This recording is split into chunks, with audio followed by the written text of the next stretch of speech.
Ada orang-orang yang sebenarnya sangat akrab dengan dunia batin mereka sendiri. Mereka tahu kapan perasaan mulai berubah, kapan hati terasa lebih berat dari biasanya, dan kapan emosi tertentu muncul tanpa alasan yang jelas. Namun pengetahuan itu sering berhenti di dalam. Ketika harus mengubah perasaan menjadi kata-kata, mereka justru merasa kebingungan, seolah ada jarak antara apa yang dirasakan dan apa yang bisa diucapkan. Bukan karena mereka tidak jujur, melainkan karena emosi seringkali hadir lebih kompleks daripada bahasa. Dalam psikologi, hal ini bukan sesuatu yang asing.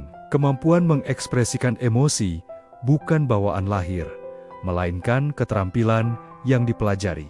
Banyak orang tumbuh di lingkungan yang tidak memberi ruang untuk membicarakan perasaan. Tangisan dianggap berlebihan, kemarahan dianggap tidak sopan, dan kesedihan dianggap tanda kelemahan. Perlahan, seseorang belajar bahwa emosi lebih aman disimpan daripada dibagikan. Tanpa disadari, kebiasaan itu terbawa hingga dewasa. Ada pula yang kesulitan mengekspresikan emosi karena pengalaman hidup yang membentuk kehati-hatian. Mereka pernah mencoba terbuka, pernah menjelaskan apa yang dirasakan, namun respons yang diterima justru membuat mereka merasa tidak dipahami. Dari sana, muncul pelajaran diam-diam bahwa berkata jujur tidak selalu berakhir baik. Sejak itu, emosi tetap dirasakan, tetapi disimpan lebih dalam, dijaga agar tidak melukai diri sendiri maupun orang lain. Menariknya, orang-orang yang sulit mengekspresikan emosi seringkali justru memiliki kepekaan yang tinggi. Mereka menangkap nuansa kecil,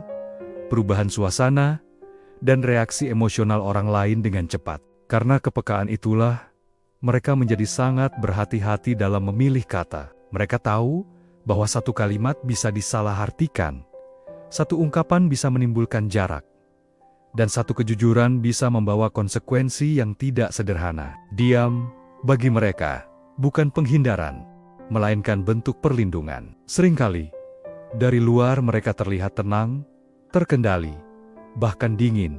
Padahal di dalam, perasaan bergerak sangat aktif. Ada emosi yang datang bersamaan, ada konflik batin yang terus diproses, dan ada pertimbangan panjang sebelum satu kata pun keluar. Dalam perspektif psikologi, ini bukan kekurangan emosi, melainkan pengelolaan emosi yang dilakukan secara internal. Mereka memproses lebih banyak di dalam sebelum membagikannya keluar. Sulit mengekspresikan perasaan bukan tanda bahwa seseorang tidak membutuhkan orang lain. Justru sebaliknya, seringkali itu menandakan kebutuhan akan ruang yang aman. Ruang di mana perasaan tidak harus disusun dengan sempurna. Ruang di mana emosi boleh hadir tanpa langsung dinilai, diperbaiki, atau dibandingkan.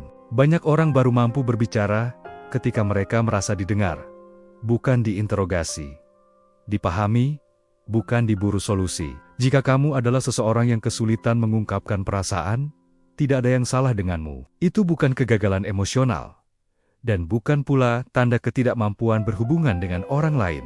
Bisa jadi itu adalah hasil dari pengalaman, pembelajaran, dan cara bertahan yang selama ini bekerja untukmu. Dengan waktu, dengan lingkungan yang tepat, dan dengan rasa aman yang cukup, ekspresi akan menemukan bentuknya sendiri. Tidak harus cepat, tidak harus seperti orang lain. Karena setiap proses emosional memiliki ritmenya masing-masing, dan semuanya layak dihormati.